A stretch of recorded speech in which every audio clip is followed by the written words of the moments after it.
What's up guys, we are back again with another video, and in today's video I wanted to kind of continue on from something I mentioned in the last video when I was talking about stress, right? And as you probably see from the title, this is me giving up caffeine in 2020, right? And I've been drinking caffeine, coffee, or pre-workouts, energy drinks, all that kind of stuff since I was maybe 16, right? So I'm 28 now, nearly 29. So whatever that is, nearly 13 years drinking, like habitually consuming caffeine, right? Now I'm going to split this video up into 3 sections, and I want to describe the effects of caffeine on me in general, like when I actually just consume caffeine. What do I actually feel, right? Because obviously everyone has a different experience with caffeine, what they get from it, what they don't get from it, right? And then I want to go on to the actual experience of giving up caffeine, and I want to go into the pros of it and then the cons of it. So stay tuned. Now, as I said, caffeine affects people differently, and this is something that you probably have experienced, and there's a few reasons why this is the case. We're not going to get into those today, but what I do want to discuss is my experience, so what I actually get from caffeine and what I don't get from caffeine, because as I said, everyone experiences this differently. So you might find you take caffeine and you get kind of jittery. Someone else, even in your family, might take it and they feel nothing, but they feel the effects for hours. Then they're kind of more wired, more awake later on in the day, right? So again, the effects are different person to person, and this is probably something that you have experienced yourself, right? So I have some notes here, so if you see me looking down, I'm just kind of going through my notes so that I actually cover everything that I want to cover, because there's a few things that I want to note which then will make sense when I talk about the actual pros and cons of giving up caffeine in 2020, right? So the first thing is, I don't really notice any sleep decreases or decrements from drinking caffeine, right? And this is obviously something that affects a lot of people, and this is something that we recommend, not having caffeine later in the day. However, for me, I could probably have caffeine later in the day and be okay. Now, this is a little bit of a question that I can't answer myself, because I don't really know, or I don't really remember how I felt with caffeine later in the day when I started drinking caffeine, right? So this might just be a case of the caffeine being in my system, being at a high level in my system, drinking caffeine pretty much every day for the last 13 years. It could be just an effect of I'm always at a certain level, so even though my sleep isn't being affected because I'm getting above that level, my sleep is still being impacted in general, right? And that's something we'll come back to, right? So for me, I didn't really notice any effects of it. Maybe I would have noticed effects of it drinking caffeine if I was to go back to being 16 years old and have caffeine at 6 p.m. 7 p.m. I probably wouldn't have been able to stay or go to sleep then. But for me, previously this year, if I drank caffeine 6, 7, I could still get to sleep pretty easily, right? I've always been a good sleeper, so again, that plays into it. But for me, I didn't really notice any sleep decreases from from caffeine itself, right? And we'll come back to that in a second. The other thing is, I didn't really notice any performance increases from taking caffeine, aside from 2 instances in terms of, first of all, the placebo effect. Like I'd have like a pre-workout, drink, whatever, or even a coffee. Like there's this kind of ritual to it in terms of I would be drinking my caffeine knowing that I'm about to work out, and that kind of has this positive feed forward loop where it's like, oh yeah, now it's time to like kind of turn the switch and I'm ready to train now because I've had my pre-workout drink or I've had my coffee, whatever, right? The other time I do notice an effect from it, a performance increase from it, is if I'm doing like very early morning training. Like for a while I was training at like 5:30 in the morning, sometimes even a little bit earlier, and for that I did notice that if I didn't have caffeine, I would be dragging a little bit, even if I had got enough sleep. Obviously again, this has to do with like body temperature and stuff. Potentially it warmed me up a little bit more for those early mornings. It's cold where I live, so maybe that had something to play into it, right? But that is something that I noticed, those 2 instances, in terms of I kind of placeboed myself into a performance increase sometimes, not all the time, and then very early morning training. But just in general, I didn't really notice any huge performance increases. Maybe if I was to do more, we'll say, neurological training, like lower rep stuff, I would notice a better increase, or a better performance increase. But for me, with the kind of training that I do, both in terms of, we'll call it like bodybuilding-esque work and then jiu-jitsu, no real increase in performance from caffeine, right? That's just for me. Again, maybe you're different. Maybe you did find you drink caffeine and you have a better experience, you have a better workout.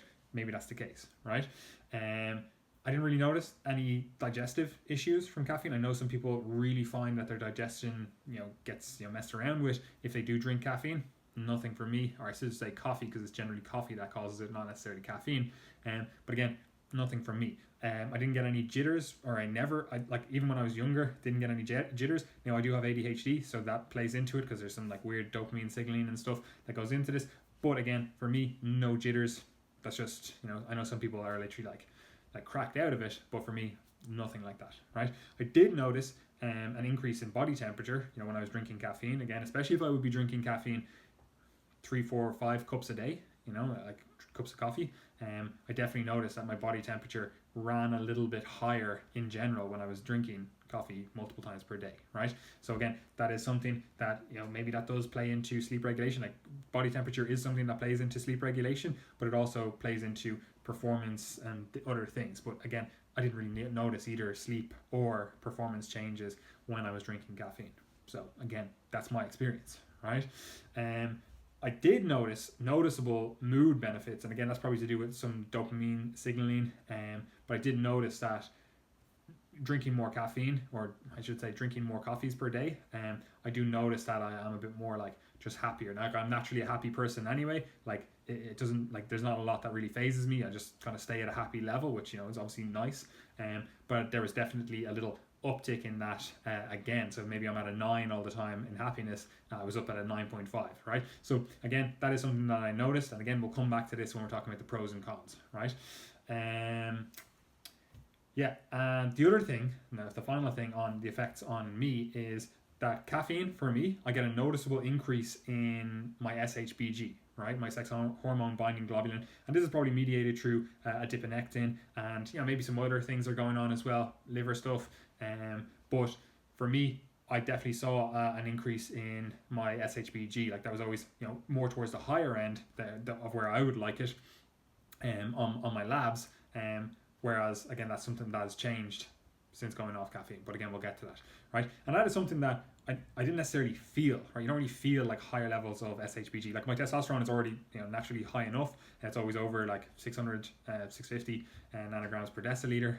So it's always over that level. So it's always in a good place. Like there's been times when it's up in like 950 and stuff. But the fact that I did have higher SHBG, there is an interaction there that we obviously need to be aware of, right?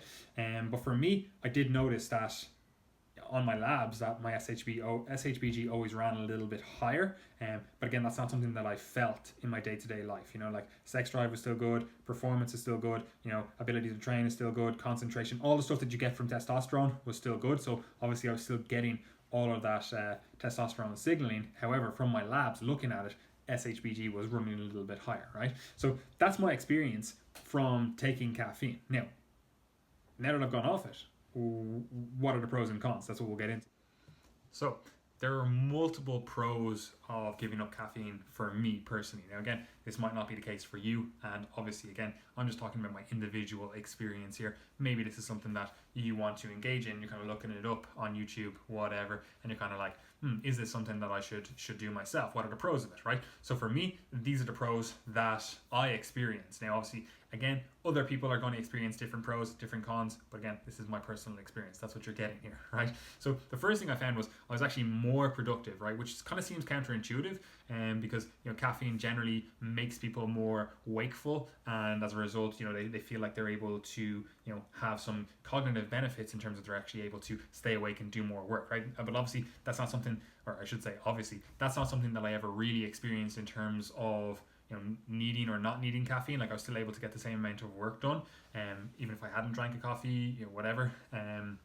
However, I actually ended up being more productive not drinking caffeine, purely by virtue of the fact that I actually had less coffee breaks, right? And a lot of the content that we produce at Triage is video based and stuff like that. So I also found that sometimes I'd have a coffee and then I'd be like, oh, I have to drink my coffee before I record my video. So I'd kind of just mess around on little bits that I could be doing rather than actually doing the main thing I needed to do. And then I'd be like, oh well, the lighting isn't great now, or whatever else. And it kind of made me less productive because I was kind of time my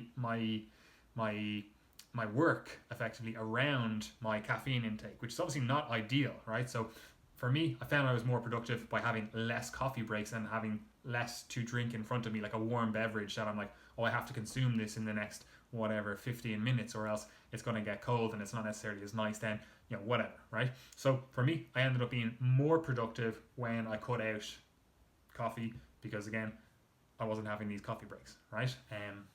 There was no real decline in like cognitive ability. Like I didn't even notice, like I didn't get any headaches or anything when I went off caffeine. Like there was no day after where I was like, oh man, I really need a coffee or caffeine. Like I just kind of went cold turkey, just had a coffee in the morning, and the next day I had a decaf, which we'll get into in a second. And then from then on, I just didn't notice. Like if I didn't know I was doing it myself, I wouldn't have noticed any difference except that I was, having no caffeine, right? Like, but I wouldn't have noticed that. I only knew that because that was the experiment that I was doing on myself, right? The next thing that I noticed was I did have more stable energy. Like there wasn't these kind of highs and lows. Not that I was having these massive like swings of higher energy and lower energy. Nothing like that. However, I did find I was kind of more stable throughout. Right? There was less of a kind of like, okay, that task is done. Right, I need a few minutes to kind of just relax and whatever. I didn't really notice that when I went off caffeine. I was kind of like, I don't really need to relax in between events as much, or events like work stuff as much. I was just kind of like, all right, my energy is stable throughout, right? And that's also that also is the case for my workouts. Like I used to think that caffeine was potentially giving me more of a benefit later in my workout, with the timing schedule that I was doing, like we'll say like 30 to 40 minutes before a workout. That's when I would be having my caffeine, and we'll say it takes 60 to 90 minutes, again depending on the form and whatever else you're eating and etc., digestion. But we'll say it's kind of 60 to 90 minutes to be really in your blood system acting. So I was always thinking, right, well, this is obviously peaking exactly when I really want it to be, which is later in the workout, because as you fatigue, your performance goes down. So I'm like, it literally gives me that little hitter so that my performance is more steady throughout. However, it was actually the opposite when I went off it. I noticed in terms of my energy was more stable throughout the workout, right? Like I was able to perform well from start to finish, right? Which was something that I didn't really expect myself, right? Because I know people find that like caffeine like kind of hypes them up, and perhaps that was the case. Maybe I was getting a little bit more hyped up earlier in the workout, and as a result having more fatigue going into the later sets, the later exercises, right? So again, there's potential reasons why this is the case, but again, this is just something that I experienced. I've actually noticed more stable energy throughout the day, and also more stable energy throughout my workout, right? So take that for what you will. Again, maybe that's something you experience, maybe that's something you don't experience, right? On that, I had better workouts overall, and this is, I think, true two things. First of all, that fatigue, as I said, I had better, more stable energy throughout the workout, but also I found that I was getting better pumps. Now this makes sense because caffeine works through like adrenergic signaling in terms of like, we'll say like stress signaling, and that causes vasoconstriction, right? So what I mean by vasoconstriction is your veins, your arteries, that kind of stuff like constricts, right? Like they literally get tighter, right? And again, this makes sense. Blood pressure. This is why caffeine interacts with blood pressure. Actually, interacts in a really kind of strange way, but that's not what we're going to get into today. But I did notice that I was getting better blood flow through the muscles, and I was getting better pumps when I was doing the exercises because I wasn't as stressed out from the caffeine intake, right? And again, that probably played a role in increasing my performance overall in the gym, having that more stable workout, because I'm getting more blood flow to the muscles. So they're getting, as the workout progresses, they're getting more and more blood into them, and again, that's potentially helping with later performance in the workout, right? So again, multiple benefits there just from giving up caffeine, even though that is somewhat opposite to what most people think when they are thinking of taking caffeine, especially in a pre-workout or even a coffee before a workout, right? Maybe that's not the best thing for you with your style of training, which is my style of training, and more just kind of bodybuilding, we'll say. Like that's the kind of style of training I like. I like more of a 6 to 15 rep range, somewhere in there, rather than the kind of lower rep ranges. And then obviously with my jiu-jitsu as well, like you need to be cardiovascularly fit for that. And again, more stable energy throughout those sessions is obviously ideal as well, right? The next thing then, and I touched on it last, was I saw a noticeable increase in SHBG from consuming caffeine, but I also noticed a noticeable, and I said noticed twice, yes I did, decrease in SHBG from not consuming caffeine, right? Like it literally dropped like 10 or 20, whatever it was, points. So that was something that, again, I didn't expect. I wasn't thinking of when I was consuming caffeine, but hopefully that is something that results in more benefits, over time, right? Because obviously, like, if you have more free testosterone, there's more testosterone signaling. Again, you get more androgenic effects. Now that can be positive, that can be negative. Maybe I start getting like male pattern baldness, androgenic alopecia. I don't know. But again, that is something that I noticed. Maybe I'll start building some calves for the first time in my life. Who knows, right? But again, that is something that I noticed on my labs. Not really something that I noticed in terms of like an actual feeling. Like I didn't feel any different when I had slightly higher SHBG, and I don't feel any different now that I have slightly lower, right? So maybe it's inconsequential. Who really knows, right? The next thing that I noticed was I was less stressed overall, right? And what I mean by that is I was just feeling more on top of things. There was no like heart racing. Even though I didn't really get any of those effects from caffeine, it wasn't really like, oh, I need to do this next thing, and I need to do this next thing, and I need to do this next thing. Now, it's hard to say that this is completely down to caffeine, because obviously my life is less stressful, which I talked about in the last video. Like, I finished college, right? So that's already 40 hours back into my week that I can put towards the other tasks that I was still having to get done when I was in college, right? So again, it's hard to tell exactly that this was from less caffeine, but it did seem to correlate quite well with the time period, because I didn't obviously finish college and stop caffeine at the same time, and they did come after each other. But again, it's hard to tell exactly what was the cause, but I did notice that less caffeine, less stress, less kind of anxiety, even though, again, like stress and anxiety, they're not things that I really experience. Like, I'm not like sitting there stressed or anxious about anything. Like as I said, like I'm always that kind of happier set point.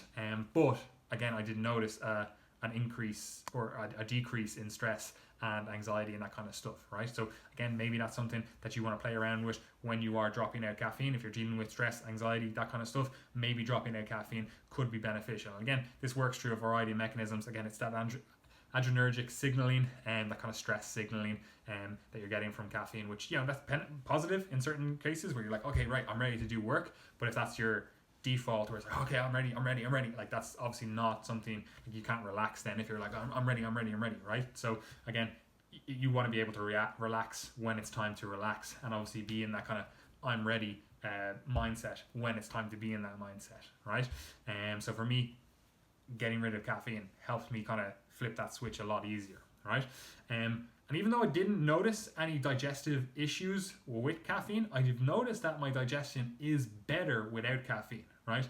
And what I mean by that, like, obviously that's, you're kind of like, well, what do you mean?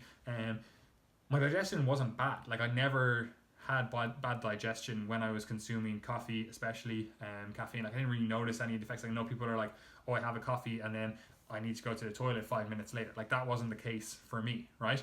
However, since giving up coffee and decaf as well, which I'll touch on in a second, I have noticed that my digestion is a lot more even and a lot like better overall, right? And that's hard to really describe, but I have noticed, maybe it is a little bit of placebo, but I have noticed that my digestion feels a lot smoother, if that makes sense, right? But again, that's really hard to quantify, and that's just my subjective experience of life giving up caffeine, right?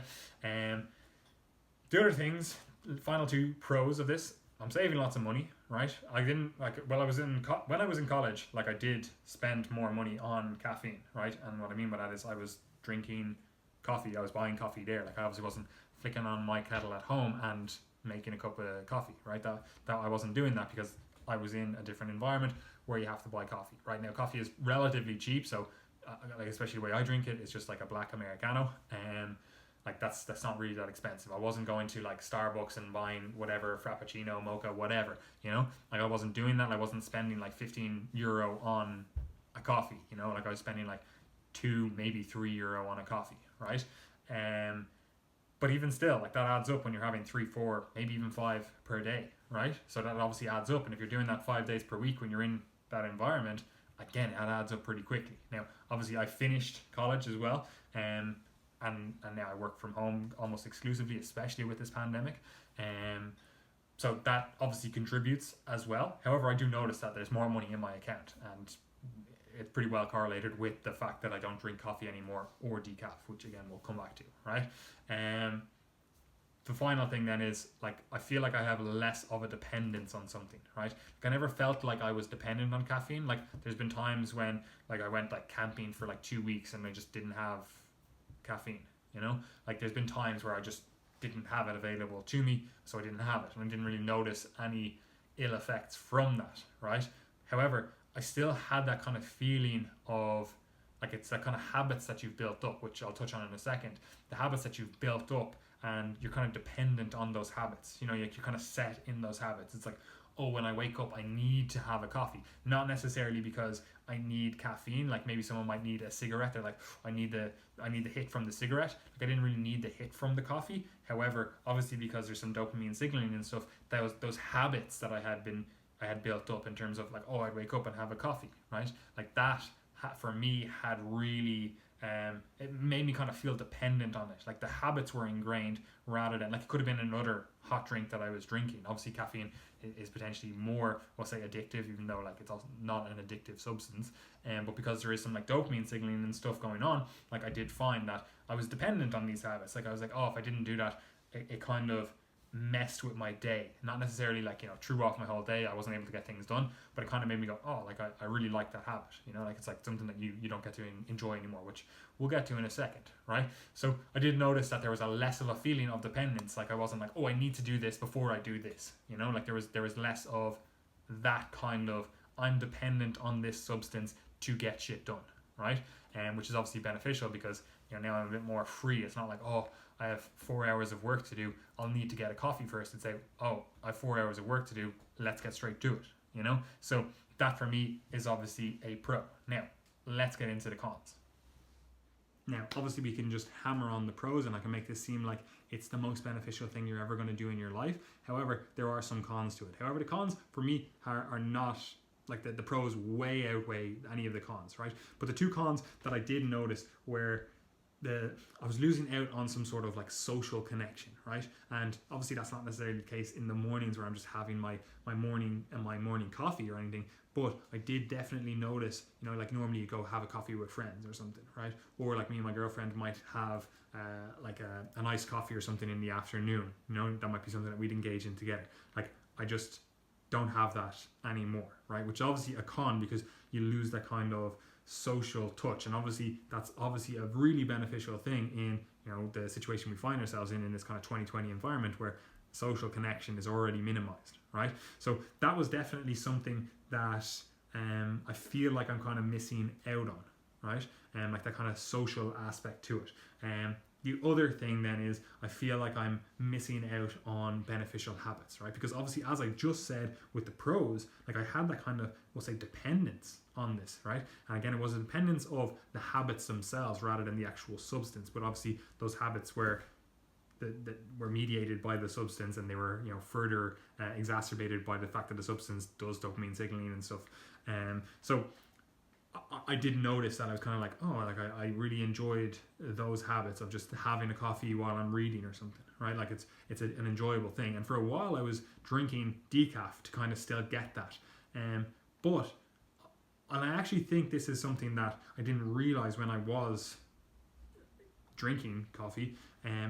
There is more of an effect on mood and that kind of habit formation when you are drinking coffee, right? And again, obviously it's probably mediated by dopamine signaling, but I noticed when I was drinking decaf, it just wasn't as enjoyable, right? So it was definitely the caffeine that was causing these habits to be more enjoyable, right? Because when I was on drinking decaf, I was like, yeah, like, it's giving me a taste. Like, I like the taste of coffee, right? But it wasn't as an intense kind of feeling of like, oh yeah, this is a really enjoyable habit, right? It was kind of like, yeah, like, I'm enjoying reading or doing whatever, but it's not that same level of intensity, right? So that's, even though that's a con, like, I was losing out on those kind of habits, that goes back to the pro that I was talking about of losing this sense of dependence, right? Dependence on this substance, right? So I don't know, it's hard to say if that's a pro or a con. Like, it's a con in terms of my actual lived experience in terms of what I'm feeling day to day. However, it's probably a pro in terms of my actual life, because I'm not using the substance to effectively get addicted to habits, right? So that's my experience with the pros and cons of going off caffeine and going off coffee, because right now I just don't drink any caffeine or coffee. Like I don't drink any energy drinks, I don't drink any coffee, I don't drink any decaf. I also don't drink any like say a Pepsi or something might have caffeine in it. I just don't drink those. Like I've switched to any soft drinks I do consume. Like obviously they're generally like the diet forms of them, like the I don't know, Pepsi Max or whatever. But I've also just switched that to soft drinks that don't have caffeine in them, like 7-Up Free, for example, right? So that's my experience with it. I don't know if that helps you. Maybe it does. Maybe this is something that you're considering doing and you're kind of like, yeah, maybe I should give up caffeine and notice pros and cons for my individual self, right? Because ultimately that's what you have to do. Like there's no way that I can be like, these are the pros and cons that you're going to experience. Like I can mechanistically hypothesize what you potentially might experience. However, you're going to have to do the experiment yourself and see the results from that, right? Now, if this is something that has benefited you, like, comment, subscribe, do all that stuff, share it with your friend. But I'd also like to know if you have ever stopped drinking caffeine yourself. Like, so just comment down in the comments there, you know, if it is something that you've experienced, and if any of the experiences that I've had jive well with the experiences that you have had, right? Because I'd like to understand other people's lived experience with giving up caffeine, because obviously, like, I coach a lot of people and I write about stuff like this, so I want to know other people's experiences of caffeine, giving up caffeine, all that kind of stuff. So hopefully I'll see you in the comments.